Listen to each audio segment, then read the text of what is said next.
अरे कुछ दिन जहाँ हगने जाएंगे मूतने जाएंगे वहाँ भी कैमरा पहुँच जाए कि भाई इस तरह से हगते हैं, इस तरह से मूतते हैं। तो देखिए, इससे इनकार नहीं किया जा सकता कि देश को इन्होंने रसातल में पहुंचा दिया। भैया फटी पड़ी है, फटी पड़ी है। मैं आपको बता रहा हूं, गुजरात में और हिमाचल में ये बैकफुट पर है। आपको बता दूं, इनके पास कोई पढ़ा लिखा है? इनकी वंदे भारत ट्रेन जो है, जो भैंस से टकरा रही है, ईरानी नस्ल की भैंसिया से, वो पता चल रहा है कि ट्रेनों में जो डैमेज हो जा रही है भैंसिया का कुछ नहीं बिगड़ा। मोदी जी तो क्लासरूम में चले गए बच्चों के में भी। वो एक क्लासरूम आर्टिफिशियल बनाया गया था। अब इनकी पढ़ने की उम्र है। इन्होंने तो कादर खान की पिक्चर उम्र 55 की दिल बचपन वाली कहानी को दोहरा दिया। पता चलेगा कुछ दिन में ही शादी के मंडप में पहुंच जाएंगे शादी करने के लिए। अब प्रधानमंत्री गुजरात में रोएंगे। मैं गुजरात का बेटा हूं, मैं गरीब का बेटा हूं, मैं चाय वाला हूं, मैं जोकर हूं, मैं बहुरूपिया हूं, ये सब कहना चालू कर देंगे। लेकिन आजकल तो मोदी जी मंदिरों में बहुत जा रहे हैं, धार्मिक स्थलों पे बहुत जा रहे हैं। अच्छा बताइए, इसके बाद इनके पास रास्ता क्या है? कब तक आप आस्था के नाम पर देशवासियों का शोषण करेंगे?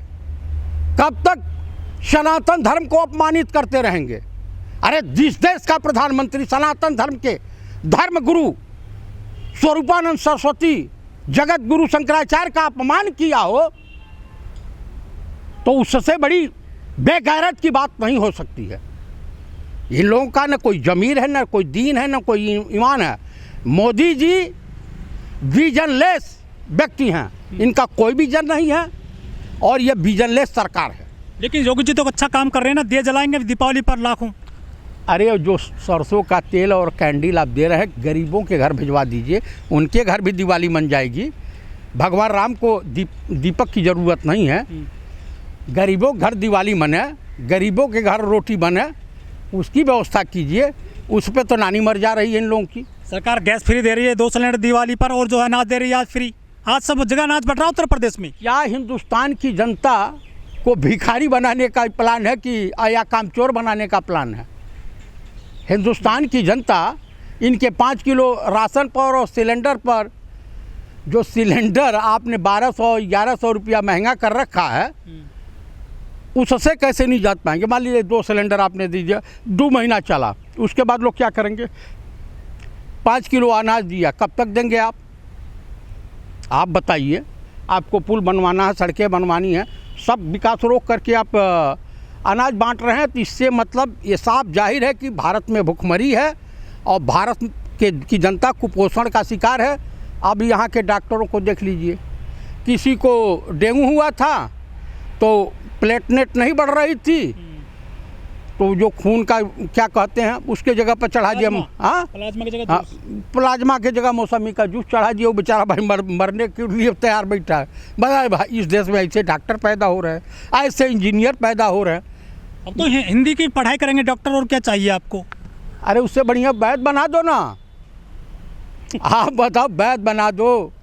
हुसैन वैद भी इसी पृथ्वी पर पैदा हुए थे, धन्वंतरी भी इसी पृथ्वी पर पैदा हुए थे। अरे इनके पास, मैंने कह दिया कि कोई विजन नहीं है।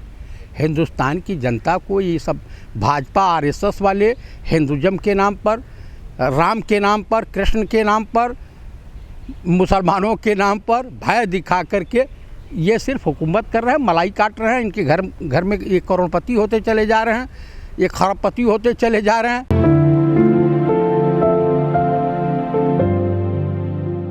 देखिए, चाहे वो मंदिर में जाए, मस्जिद में जाए, गुरुद्वारे जाए, चर्च जाए, लेकिन केदारनाथ में जो इनकी लीला थी राजा बाबू की, वहाँ जो अपमान वहाँ के पुजारियों का इन्होंने किया है, उस पे उसको देखते हुए तो मुझे देश के प्रधानमंत्री से घृणा हो गई है। मानो इतना कैमरा जीवी, इतना बड़ा जो है फोटो के लिए मरने वाला प्रधानमंत्री पहली बार देखा हूँ। बताइए, फोटो खिंचवाने के लिए ये ईश्वर के इबादत गाह को भी नहीं बकस रहे हैं। इस देश की जनता ये सब कुछ जानती है। माता जी से मिलने चले जाएंगे तो वहाँ भी कैमरा उमरा, जब तक कैमरा लग नहीं जाएगा तब तक ये गाड़ी से नहीं उतरते। गुजरात में इनकी हालत ख़राब है। एक इनका मंत्री अनुराग ठाकुर भोकर भोकर करके हिमाचल में एक जनसभा में रोने लगा। अरे भाई, तुमको क्या विपत्ति आन पड़ी? तुम्हारे घर में कोई मर गया है क्या कि तुम रो रहे हो? अब इनके जो है बहुरूपिया रूप देखने को मिलेगा। 1 घंटे के अंदर इन्होंने 2-3 बार ड्रेस बदला, वस्त्र बदल करके क्या दिखाना चाहते हैं हिंदुस्तान को? हिंदुस्तान के बेरोजगारों के पास खाने के लिए नहीं है, पहनने के लिए कपड़ा नहीं है, और ये ड्रेस पे ड्रेस बदल रहे हैं। गुजरात में ये बैकफुट पे चले गए हैं। आप हिमाचल में इनको कोई पूछ नहीं रहा। इनकी सभा में गुजरात में मोदी मुर्दाबाद के नारे लग रहे हैं। अमित शाह जो है राजा बाबू के कहने पर बलात्कारियों को रिहा कर दे रहे हैं, उन्हें संस्कारी बता रही है गुजरात सरकार। आप मतलब देश को किस दिशा में ले जाना चाहते हैं? देश को अपराध युक्त बनाना चाहते हैं, बलात्कार युक्त बनाना चाहते हैं, या क्या करना चाहते हैं? थोड़ा इस देश की जनता को इस बारे में सोचना होगा कि सबसे ज़्यादा अगर किसी का नुकसान हुआ है तो हमारे देश के नौजवानों का नुकसान हुआ है, छात्रों का नुकसान हुआ है, और महिलाओं का नुकसान हुआ है। लेकिन मोदी जी ने रोजगार मेला आज लॉन्च कर दिया है, करीब 75,000 युवाओं को रोजगार मिल जाएगा। 75,000 क्या अग्निवीर बनाएंगे? इनके पास नौकरी है कहाँ? ये कहाँ से देंगे? यहाँ लोगों को तनख्वाह देने के लिए बोनस पहले मिला करता था कांग्रेस के ज़माने में, चाहे वो सेना के जवान हो या पुलिस डिपार्टमेंट हो या कोई विभाग हो, सबको 1 महीने की सैलरी बोनस के रूप में दी जाती थी। डीए हर साल बढ़ते थे। इनकी सरकार में क्या है? देश में भूखमरी है। आज अनाज बांट रही है मोदी सरकार दिवाली पर, फिर सिलेंडर भी दे रही है गरीबों को। भैया फटी पड़ी है। गुलाम कश्मीर है, ऑक्युपाइड कश्मीर बोलते हैं, जो पाकिस्तान के हिस्से में पड़ गया है, उसे किसी रूप में भारत के हैंडओवर कर दिया जाए। वहाँ के जो प्रधानमंत्री उन्होंने कहा इससे हमको कोई लेना देना नहीं, क्योंकि चाइना का वहाँ दखल अंदाजी बढ़ रहा था। उसके चक्कर में 2024 से पहले ही कारनामा करेंगे, भले 1-2 हज़ार सैनिक मर जाए, और उनके कफन के नाम पर ही वोट मांगेंगे। देश के प्रधानमंत्री इतनी भी घिनौनी हरकत कर सकते हैं।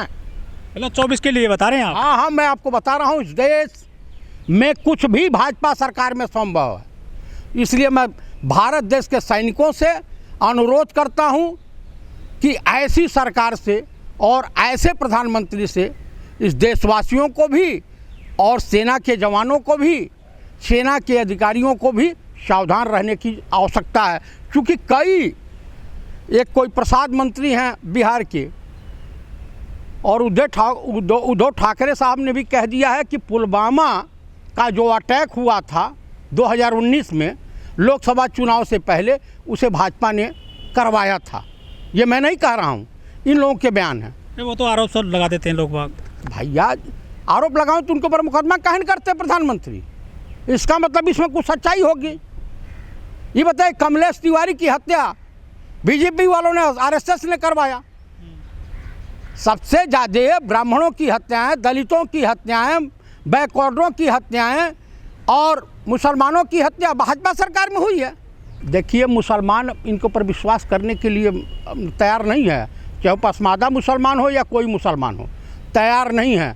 अब ब्राह्मण भी इनसे दूर जा रहे हैं। ब्राह्मण भी इनकी कला छल को समझ चुके हैं।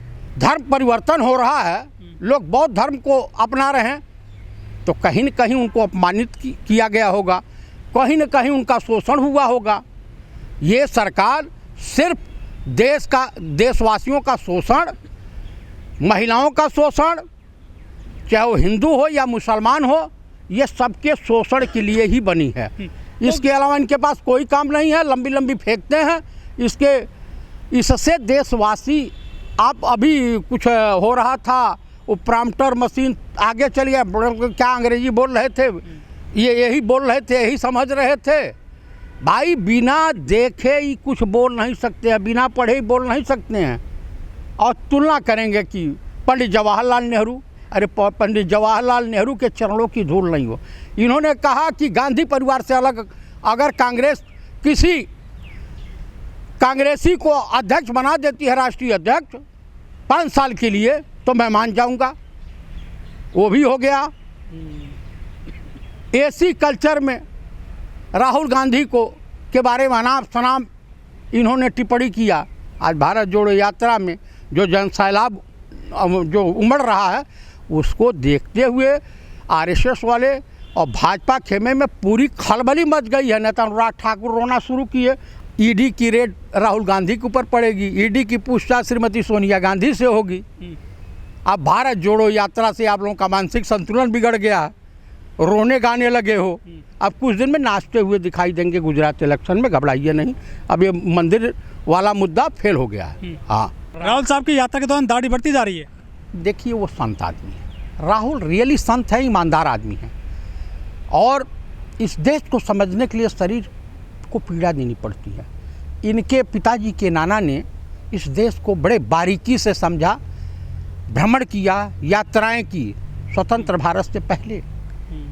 आपको मैं बता दूं, इनके अंदर तो नहीं, वो जितना कोमल हृदय के थे, सेम उसी रास्ते को अख्तियार करते हुए ये मंदिर भी जा रहे हैं, मस्जिद भी जा रहे हैं, गुरुद्वारे भी जा रहे हैं, चर्च भी जा रहे हैं, हर जगह जा रहे हैं, हर लोगों से मिल रहे हैं, हर जनता का दुख दर्द समझ रहे हैं और संदेश दे रहे हैं कि आपस में मिलजुल के रहिए, भाईचारा कायम कीजिए, किसी की बहकावे में मत आइए, काम कीजिए, आत्मनिर्भर बनिए।